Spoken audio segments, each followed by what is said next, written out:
Hello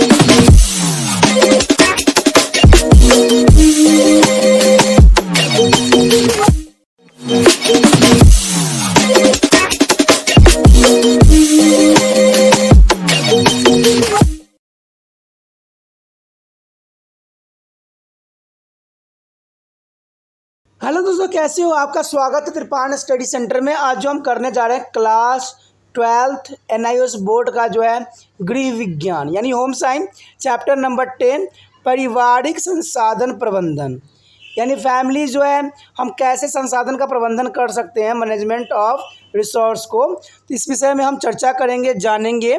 ठीक है दोस्तों, कहा जाता है कि अगर पारिवारिक संसाधन का प्रबंधन अगर हम नहीं करते हैं तो घर को चलाना बहुत ही मुश्किल पड़ जाता है। जो व्यक्ति अपने घर में पारिवारिक संसाधन का पूरा जो है प्रबंधन करते हैं उनका घर जो है सुचारू रूप से चलते हैं और उनके घर में किसी प्रकार का कोई समस्या उत्पन्न नहीं होती है।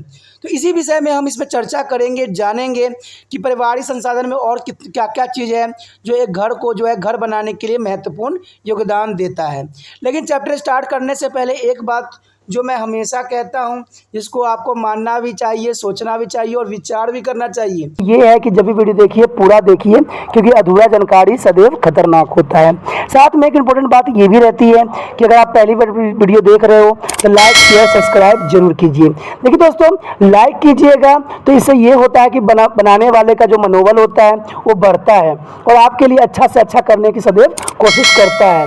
तो लाइक जरूर कीजिए और लाइक करके मुझे प्रोत्साहित कीजिए, जिससे मैं आपके लिए अच्छा से अच्छा और भी बेस्ट बना सकूं। और शेयर करना तो कहते हैं जग कल्याण के समान है।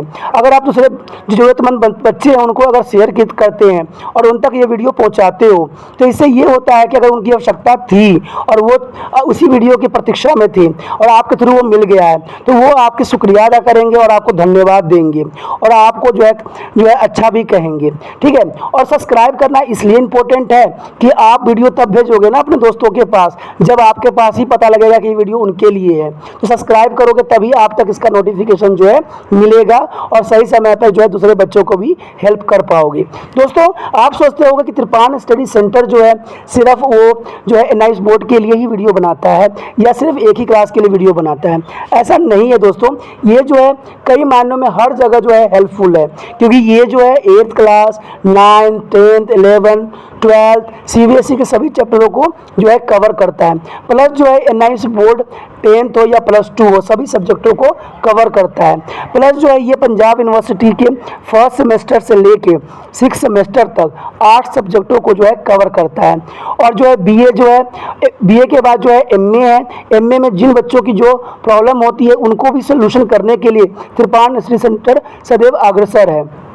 तो कहते हैं इतना हेल्पफुल हो जाने के बाद भी अगर त्रिपाण स्टडी सेंटर को आप सब्सक्राइब नहीं करते हो तो आप दूसरे बच्चों को भी हेल्प नहीं कर पाओगे। तो सोचिए मत, विचार मत कीजिए, अभी त्रिपाण स्टडी सेंटर को सब्सक्राइब कीजिए, लाइक कीजिए, शेयर कीजिए और दोस्तों के साथ इसको व्हाट्सएप स्टेटस पे लगाइए। ठीक है दोस्तों, ये तो था आपके लिए। अब देखते हैं हमारे आज सिलेबस में क्या है। आगे जो हमारे समक्ष है प्रबंधन में प्रेरक का कारक, यानी देखिए प्रबंधन में प्रेरक कारक, आखिर प्रेरक कारक कौन कौन से हो सकते हैं ये जानना हमारे लिए बहुत ही इम्पोर्टेंट है। यहाँ पर एक डायग्राम शो करके आपको दिखाया गया है कि कौन कौन जो चीज़ हो सकती है प्रेरक का कारण बन सकती है। ओवर नीड्स, ठीक है, what do we want, goal, how to achieve our goals, aims, objective. देखिए दोस्तों, ये चीज़ें जो होती है बहुत इंपॉर्टेंट होती है कि आपका गोल क्या है, आपकी ज़रूरतें क्या है, आप क्या अचीवमेंट करना चाहते हो। तो ये सब चीज़ें जो होती है प्रबंधन में जो है प्रेरक का कार्य करती है, जो कि बहुत ही महत्वपूर्ण और इम्पोर्टेंट अपना स्थान रखती है। प्रेरक के प्रबंधन के जो है 3 कारक मेन फैक्टर होते हैं। एक तो होते हैं मूल्य, दूसरा होता है मानक, तीसरा होता है लक्ष्य। देखिए दोस्तों, जब तक ये तीनों चीज़ें आपके समक्ष नहीं रहेगा आप अपने लक्ष्य को प्राप्त करने में सक्षम भी नहीं हो पाओगे। सबसे पहले हमारे समक्ष आता है मूल्य। देखिए, मूल्य नैतिक सिद्धांत है या ऐसे विश्वास है जो व्यक्तियों के जीवन के किसी पहलू या किसी चीज़ के विषय में होते हैं।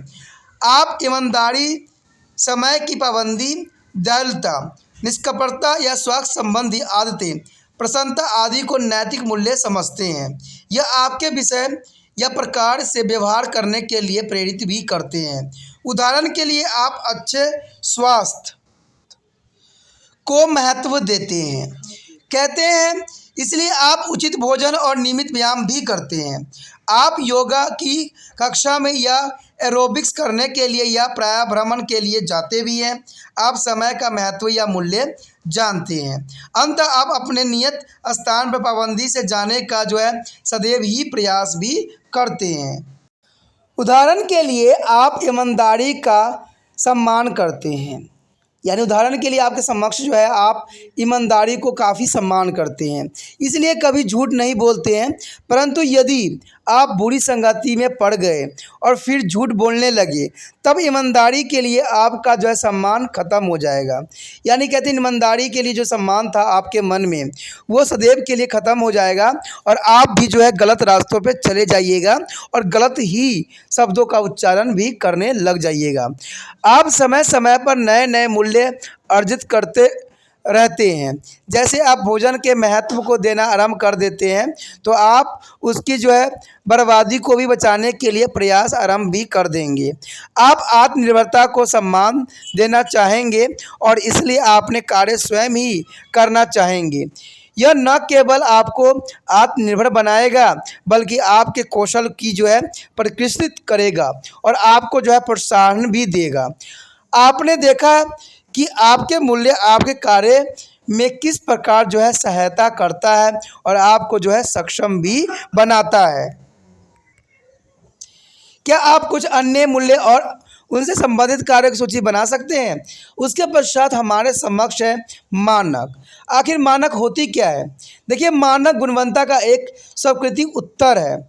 इस प्रकार यह मूल्य का एक मापदंड है जो व्यक्तियों को कार्य करने के लिए प्रेरित करता है ताकि उसे वांछनीय संतुष्टि प्राप्त हो। देखिए दोस्तों, कोई भी कार्य हम करते हैं उसको संतुष्टि प्राप्त करने के लिए करते हैं और अपनी आवश्यकता को पूरा करने के लिए करते हैं। तो ये चीज़ें जो होती है बहुत ही मायने भी रखती है। जब भी हम कोई कार्य करते हैं तो हम अपनी कार्य क्षमता की किसी मानक के अनुसार भी नापते हैं। जब हम कोई कमरा साफ करते हैं तब हम यह सुनिश्चित करते हैं कि प्रत्येक वस्तु अपने स्थान पर हो, उसकी झाड़ पोछ की गई हो और उसे चमकाया भी गया हो, फर्श झाड़ व पोछा गया हो आदि। कोई भी कमरा तब तक साफ नहीं है जब तक सभी कार्य न हो गया हो। कुछ मानक स्वयं बनाए गए होते हैं जबकि अन्य मानकों की अपेक्षा भी की जाती है। यह हमारे समुदाय या परिवार द्वारा हमसे उनको करने की अपेक्षा भी की जाती है। अंत कुछ मानक लचीले भी होते हैं जबकि कुछ अन्य कड़े भी होते हैं। आपने यह भी देखा होगा कि एक ही कार्य के लिए किन्हीं विशेष परिस्थिति व समय में कुछ विशेष मानक निश्चित होते हैं। आइए एक उदाहरण देखें। आपकी माँ बाजार जाकर ताज़ी सब्जियां को प्रतिदिन स्वयं लाना पसंद करती है, किंतु यदि वह किसी दिन बाजार जाने में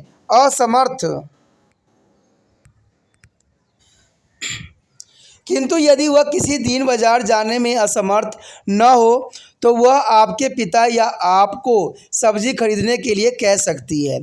यहाँ वह आपके पिता द्वारा खरीदी गई सब्जियों के लिए भी सहमत हो सकती है।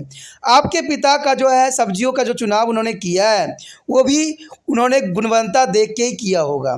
आपकी माता गुणवत्ता, आकार और सब्जी के ताज़ेपन के मानकों के अनुसार न हो, लेकिन फिर भी वह उनके चुनाव पर सहमत होने को तैयार है। कारण इसका ये बनता है कि वह स्वयं ही जाने के लिए असमर्थ थी, तो जो भी आया उसी से वो संतुष्ट हो जाती है। आपको मानक आपके मूल्य के प्रतिबिंब हैं और भविष्य के लिए आपके उद्देश्य भी हैं।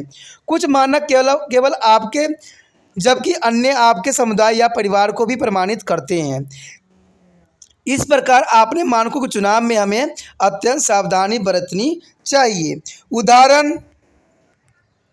के लिए जब हम स्वच्छता को अपना मानक रखते हैं तब हमें न केवल अपना घर स्वच्छ रखना चाहिए बल्कि घर के आसपास के स्थान भी स्वच्छ रखना अत्यंत आवश्यक होता है। हमें अपने घर व समुदाय के लिए एक से ही मानक रखने चाहिए। घर से गली में कचरा फेंकना आपका स्वच्छता का मानक नहीं है। तो ये बातें तो आपको जानते ही हो कि घर से बाहर जो अगर कचरा आप फेंकते हो, कहीं भी गली मोहल्ले में कचरा फेंक के आ जाते हो, तो ये मानक नहीं कहलाएगा, ये अशिष्टाचार कहलाएगा, अस्वास्थ्य के प्रति अजागरूकता कहलाएगा। तो ये चीज़ें जो होती है किसी भी विद्यार्थी के लिए अत्यंत आवश्यक मानी जाती है। उसके पश्चात हमारे समक्ष जो है लक्ष्य। दोस्तों, लक्ष्य के बिना जो है आप कुछ भी जीवन में हासिल नहीं कर पाओगे। कहते हैं लक्ष्य जीवन में आपके उद्देश्य हैं। अपने राष्ट्रीय मुक्त विद्यालय शिक्षा संस्थान के पाठ्यक्रम में प्रवेश लिया है, क्योंकि आपका उद्देश्य कक्षा 12 का जो है प्रमाण पत्र प्राप्त करना है। नहीं, आप अपने लक्ष्य की प्राप्ति अपने मूल्य मानकों और संसाधनों की सीमा में करना चाहेंगे। लक्ष्य शब्द की परिभाषा इस प्रकार भी दिया जा सकता है कि लक्ष्य हमारे उद्देश्य हैं जिन्होंने हमें प्राप्त भी करना चाहते हैं और जिनके लिए हम कार्य भी करते हैं। इस प्रकार लक्ष्य हमारे मूल्य, ज़रूरतें और इच्छाओं को भी पैदा करते हैं। तो ये चीज़ें जो होती है बहुत ही इम्पोर्टेंट और मायने भी रखती है। हम अपेक्षा करते हैं कि इन लक्ष्य को पूरा करके हमें जो है उपलब्धियां, प्रसन्नता और संतुष्टि की अनुभूति अवश्य होगी। जैसे हमारे मूल्य व मानक समय के साथ बदलते रहते हैं, हमारे लक्ष्य भी बदलते ही रहते हैं। कुछ लक्ष्य अन्य की अपेक्षा जल्दी व सरलता से प्राप्त हो जाती है और कुछ लक्ष्य कुछ ही मिनटों में, उदाहरण खाना पकाना, कुछ घंटों में कमीज की सिलाई, या कुछ वर्षों में डिग्री कोर्स की पढ़ाई, घर बनाना, बैंक में पैसा जमा करना प्राप्ति हो जाती है। कई बार कुछ लक्ष्यों को छोड़ दिया जाता है क्योंकि वह पहले ही प्राप्त हो जाते हैं। उदाहरण के लिए यदि आपने अपनी स्कूल पढ़ाई पूरी कर ली है तो इसके स्थान पर डिग्री कोर्स के लिए कॉलेज की पढ़ाई का एक अतिरिक्त लक्ष्य इसमें जुड़ जाता है। क्या आप इस प्रकार के कुछ अन्य लक्ष्य को विषय में सोच सकते हैं जो इस चीज़ का जो है साफ शब्दों में जो है परिभाषित कर सके? इसमें कहा गया है कि लक्ष्य को अच्छी तरह से समझने के लिए आइए रीमा, महेश और सानिया का उदाहरण देखें, जो स्वास्थ्य के महत्व देते हैं। अंततः इनके लिए उन्हें दौड़ने, एरोबिक और योग की कक्षाओं में प्रवेश लिया है। उन सबका मुख्य लक्ष्य है और अच्छा स्वास्थ्य बनाए रखना चाहते हैं। परंतु रीमा प्रतिदिन आधे घंटे ही दौड़ती है क्योंकि उसका लक्ष्य संभवतः कुछ समय में ही विशेष मात्रा में वजन घटाना भी है। कहते हैं कि महेश योग का अभ्यास अपनी दम्मे की बीमारी की कमर के दर्द से सुधार लाने के लिए कर रहा है। सानिया जो है एरोबिक का अभ्यास अपना बल का समर्थन बढ़ाने के लिए दुबले पतले व छरहरे बनाने से उचित वजन बनाने रखने के लिए कर रही है। व्यायाम करने के अलावा ये तीनों मित्र शायद अपने स्वास्थ्य में सुधार के लिए संतुलित आहार, पोषक व पूरक आहार, विटामिन और टॉनिक भी ले रहे हैं। अंततः स्वास्थ्य के लिए एक बड़े लक्ष्य के लिए उनके कुछ छोटे छोटे लक्ष्य भी हो सकते हैं। इस प्रकार आपने सीखा कि मानकों के साथ आपके लक्ष्य और मूल्य मुख्य कारण है कि आप अपने दैनिक जीवन में प्रबंधन के विषय में भी सीखे व जाने। ये आपके लिए अत्यंत आवश्यक भी मान्य रखता है। उसके पश्चात हमारे समक्ष है निर्णय प्रक्रिया। देखिए दोस्तों, ये चीज़ें बहुत इंपॉर्टेंट रखता है। यदि आपके प्रबंधन प्रक्रिया को एक सफल, जो सम्मानपूर्वक और संतोषप्रद जीवन बिताने के लिए एक साधन की भांति प्रयोग करना पड़े, तब आपको जो लक्ष्य प्राप्त करने हो, जो मानक बनाने रखने हो और जो भी जीवन शैली अपनानी हो, उसके विषय में सही निर्णय लेने होंगे। आप देखेंगे कि निर्णय प्रक्रिया एक सतत चलाने वाली प्रक्रिया है। निर्णय लेते समय आपको कई विकल्पों के बीच चुनाव करना होता है। विभिन्न विकल्प पर विचार विमर्श महत्वपूर्ण होते हैं क्योंकि तब आप निश्चित होते हैं कि आप सही कार्य कौशल अपना रहे हैं और अपने कोई भी ऐसा पहलू नहीं छोड़ा है जिससे आप धन, समय, ऊर्जा की बचत कर सकते हैं या जो भी सामाजिक भावनात्मक रूप से आपके लाभ पहुंचा सकती है।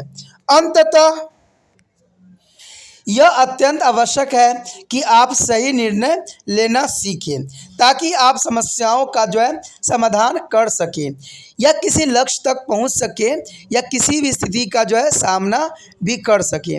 निर्णय लेने का क्या अर्थ है? आप निर्णय प्रक्रिया की परिभाषित इस प्रकार दे सकते हैं कि कई विकल्पों के बीच एक सही कार्य प्रणाली का चुनाव ही निर्णय होता है। देखिए दोस्तों, कई विकल्पों के बीच एक सही कार्य प्रणाली का चुनाव ही निर्णय होता है। तो आप समझ सकते हो कि कई विकल्पों के बीच एक सही कार्य प्रणाली को ही चुनाव ही निर्णय कहलाता है। इसका क्या अर्थ हुआ? इसका अर्थ क्या हुआ कि एक विकल्प के बीच एक सही कार्य प्रणाली को ही चुनाव कहा जाता है। इसका क्या अर्थ हुआ? आप बारिश के दिन अपने ऑफिस समय से पहुंचना चाहते हैं परंतु आप साइकिल से नहीं जाना चाहते हैं, तब आपका विकल्प क्या होगा? आप एक बस ले सकते हैं या पैदल चल सकते हैं, टैक्सी ले सकते हैं। आपको निश्चित करना है कि कौन सा विकल्प चुनना चाहिए ताकि आप कार्यालय समय पर पहुंच सके बिना बारिश में भीगे हुए। तो इस चीज़ के लिए आपको जो है सही विकल्प चुनने की आवश्यकता है। अगर आप निर्णय सही लेंगे तो सही विकल्प भी चुनाव होगी और आप जिस मुसीबत से बचना चाहते हैं उस मुसीबत से भी बच पाइएगा। तो ये चीज़ें जो होती है बहुत ही इम्पोर्टेंट और मायने रखती है। निर्णय लेने के कई चरण होते हैं। सबसे पहला चरण तो यही माना जाता है कि समस्याओं को पहचानना। देखिए दोस्तों, अगर समस्या आपने पहचान लिया है तो आधी तकलीफ तो आपको उसी समय दूर हो गई। समस्या के विषय में सारी जानकारी एकत्र करना और एक संभावित कार्यविधि या पद्धति का जो है प्रतिपादन करना, जैसे कि समस्या को सुलझाने के लिए समझना जो है समाधान ढूंढना। प्रत्येक वैकल्पिक कार्यविधि पर विचार विमर्श बाद उसका मूल्यांकन करना। मैं हमेशा ही कहता हूँ मूल्यांकन अत्यंत आवश्यक होता है। ये किसी के भी गलतियों को मापने का सबसे अच्छा तरीका होता है। कोई दूसरा व्यक्ति अगर बताए तो वो जो होता है अति आवश्यक बन जाता है और इम्पोर्टेंट बन जाता है। इसमें रहीम ने भी एक दोहा कहा था कि अपने साथ सदैव जो है एक ऐसे व्यक्ति को रखें जो आपकी गलतियों को जो है समय समय पे बता सके। तो ये बहुत ही इम्पोर्टेंट बात रखती है। सबसे उपयुक्त कार्यविधि का चुनाव करना अत्यंत आवश्यक है। आइए निर्णय प्रक्रिया के इस चरणों को उदाहरण द्वारा हम समझने की कोशिश करते हैं। सबसे पहले हम चरण 1 लेते हैं, जहाँ पर जो है समस्या को पहचानना हम सीखते हैं। समस्याओं को पहचानने में आप अपने जो है आपको मित्र राहुल या उसका परिवार अपने किराए के मकान में खुश नहीं है। वो इसका कारण ढूंढना चाहते हैं। उन्हें अपनी ज़रूरत के हिसाब से यह घर काफ़ी छोटा लगता है क्योंकि उनके परिवार में 7 सदस्य हैं और इस घर में सिर्फ 2 ही कमरे हैं। ठीक है, कपड़े सुखाने के लिए इस घर में बहुत कम स्थान है और रसोई भी काफ़ी छोटी है। आस पड़ोस में भी काफ़ी गंदगी है। अंततः राहुल का परिवार अपना घर बदलना चाहता है। वो कोशिश कर रहे हैं कि अपने लिए घर खरीद ही लें।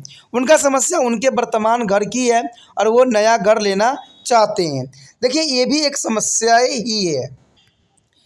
समस्याओं को चिन्ह करते समय आपको भावुक नहीं होना चाहिए बल्कि स्पष्ट होना चाहिए कि राहुल के परिवार को वर्तमान घर के फायदे को भी नज़रअंदाज नहीं करना चाहिए।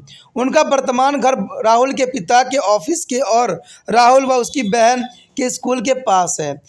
यहाँ से बाजार भी पास है और रोज़मर्रा की ज़रूरत भी चीज़ें वहाँ पर आसानी से लाई जा सकती है।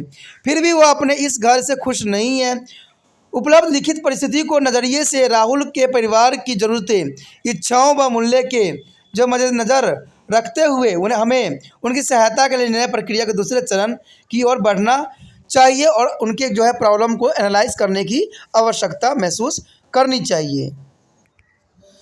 दूसरे चरण में जो यहाँ पर आएगा कि समस्त जानकारी एकत्र करके संभावित क्रियाविधि का जो है प्रतिपादन करना। कहते हैं राहुल के परिवार के विकल्प के बारे में जानकारी प्राप्त करना चाहिए, जैसे फ्लैट या बंगला, कमरों की संख्या, बड़े घर के किराया भुगतान की सुविधा या फिर स्वयं के घर लेने के फ़ायदे आदि। इन सब चीज़ों की जानकारी के लिए जो है परिवार जो है प्रॉपर्टी डीलर की मदद भी ले सकता है या अपने पड़ोसियों व मित्रों की सहायता और अनुभव का फ़ायदा भी उठा सकता है।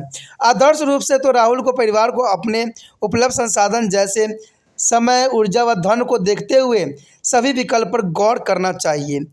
इससे उन्हें एक सीमा करने में भी यानी सीमा तय करने में भी मदद मिलेगी, जिससे वे विकल्प के विषय में भी सोच सकेंगे। उसके पश्चात जो है हमारे समक्ष विकल्प का मूल्यांकन। देखिए दोस्तों, मूल्यांकन करना अत्यंत आवश्यक माना जाता है। आपने कार्यों को सरल बनाने के लिए राहुल के परिवार को 2 या 3 विकल्प पर विचार विमर्श करना चाहिए, और जैसे ही एक घर अस्वीकृत हो, दूसरा घर विचार विमर्श और मूल्यांकन के लिए विकल्पों की सूची में जोड़ लिया जाना चाहिए। प्रत्येक विकल्प का विश्लेषण स्पष्ट रूप से इनके परिणाम और पारिवारिक लक्ष्य व मूल्य के आधार पर किया जाना अत्यंत आवश्यक है। सबसे अच्छे चुनाव के लिए किसी भी विकल्प के वांछनीय व अवांछनीय परिणाम पर अवश्य विचार किया जाना चाहिए। अंत में राहुल का परिवार कुछ समय के लिए स्वयं का घर लेने का विचार को स्थगित कर सकता है, क्योंकि उनके पास फिलहाल आवश्यक धनराशि भी नहीं है। हो सकता है कि राहुल के पिता पहले ही कार की जो किस्तें दे रहे हों। अंततः जब तक कार की किस्तें पूरी नहीं होती, तब तक वे किस्तों पर घर नहीं खरीद सकते। इस प्रकार परिवार किराए के नए घर में भी ही रहना जारी रख सकता है, यह जानते हुए कि मासिक किराया देने से और जल्दी जल्दी घर बदलते रहने से तो अपना घर खरीदना ही सबसे बढ़िया समाधान होगा। उन्हें सब किरायों के मकान के सभी विकल्पों पर विचार विमर्श करने की आवश्यकता है, अर्थात उनके विकल्पों की सूची अब किराए के मकान के चुनाव पर आकर संकृत हो गई है। उसके पश्चात है चौथा चरण, सबसे अच्छे विकल्प का चुनाव। कई प्रकार के घरों को देखने के बाद राहुल का परिवार पास ही के नए इलाके के पहली मंजिल के 3 बेडरूम के घर का चुनाव करता है, जो बहुत साफ और योजना अनुसार बनाया हुआ है। इस इलाके में बड़े बड़े घर हैं, चौड़ी सड़कें हैं और एक अच्छा बाजार भी है, और यह राहुल के पिता के ऑफिस व बच्चों के स्कूल से अधिक दूरी भी नहीं है। तो इस घर में आगे व पीछे काफ़ी खुला स्थान भी है, जहां बच्चे खेल सकते हैं। कपड़े सुखाने के लिए काफ़ी स्थान है, और राहुल की मां शौक और वाटिक में भी सब्जियां उगा सकती है। इसका किराया भी उसकी सामर्थ्य के अनुसार ही है, और राहुल के पिता आशा करते हैं कि कार का ऋण चुकाने के बाद वह शीघ्र ही इतना पैसा बचा सकेंगे कि वह अपने स्वयं के घर के लिए आरंभिक भुगतान करने के बाद शेष राशि का आसान किस्तों में भुगतान भी कर पाएंगे। इस प्रकार अब राहुल का परिवार अपने नए घर में बेहद खुश और जो है खुशहाली जीवन बिता रहा है। इसी के साथ जो है दोस्तों हमारा टॉपिक आज खत्म हो रहा है। ठीक है, अगर आपको अच्छा लगा तो लाइक शेयर सब्सक्राइब जरूर कीजिए। अगर पहली बार अगर आप वीडियो देख रहे हो, पहली बार मेरे चैनल पे आए हो, तो सब्सक्राइब करना आपका फर्ज बन जाता है। सब्सक्राइब करने से ये होगा कि जो भी मैं आप क्लास के रिगार्डिंग कोई भी वीडियो डालूंगा, उसका नोटिफिकेशन जो है समय समय पर आपको प्राप्त होता रहेगा। अगर सब्सक्राइब नहीं कीजिएगा, अगर आप दोबारा से त्रिपाण सेंटर पर आने की कोशिश कीजिएगा, तो वहां पर आप त्रिपाण लिखिएगा तो जो है वो त्रिपस कर देगा। ठीक है, जो आप गूगल पर सर्च करोगे त्रिपस कर देगा, जिससे वजह से आप जो है मेरे वीडियो का जो है फायदा नहीं उठा पाओगे। तो सोचिए मत, विचार मत कीजिए, सब्सक्राइब कीजिए। आप सोचते होइएगा कि मेरे जो एग्जाम खत्म हो जाने के मेरा क्या जरूरत है त्रिपाण श्री सेंटर से। ठीक है, तो इसलिए सब्सक्राइब नहीं करने का सोचिएगा, लेकिन दोस्तों ऐसा नहीं है। त्रिपाण श्री सेंटर जो है बहुत हेल्पफुल है, क्योंकि ये जो है आपके 8th class 9th 10th 11th 12th जो आर्ट्स के सब्जेक्ट को कवर करता ही है, प्लस जो है ये NIC बोर्ड के जो है 10th +2 को भी कवर करता है। साथ में BA जो है फर्स्ट ईयर से लेकर 6 सेमेस्टर तक बच्चों के लिए ये अग्रसर रहेगा आर्ट्स सब्जेक्ट में। तो सोचिए नहीं, विचार नहीं कीजिए, काफी जो है त्रिपाण श्री सेंटर का फायदा ही फायदा है। ठीक है, अगर आप मुझे प्रोत्साहित करोगे तो आपके लिए मैं तरह तरह के वीडियो बनाऊंगा जो आपको फायदा पहुंचाएगा। एग्जाम के तौर पर मैं आपको जो है पेपर भी आपको सोल्यूशन करके दिखाऊंगा जो आपके लिए फायदेमंद रहेगा। अगर नहीं सब्सक्राइब कीजिएगा, मेरा मनोबल घटेगा, तो हो सकता है कि आपको फिर दोबारा मैं नया वीडियो बनाऊं और आपको फायदा ना पहुंचाऊं। तो अभी भी नहीं सोचिए, मेरा जितना आप फैलाइएगा, जितने दूसरे बच्चों के साथ शेयर कीजिएगा, उतना जो है मैं आपके लिए कार्य करने में अग्रसर रहूंगा। ठीक है दोस्तों, इसे सोचिए मत, विचार मत कीजिए, अभी सब्सक्राइब कीजिए और अपने व्हाट्सएप स्टेटस पे लगाइए और दूसरे बच्चों के साथ भी शेयर कीजिए। ठीक है दोस्तों, अपना ध्यान रखना। बाय।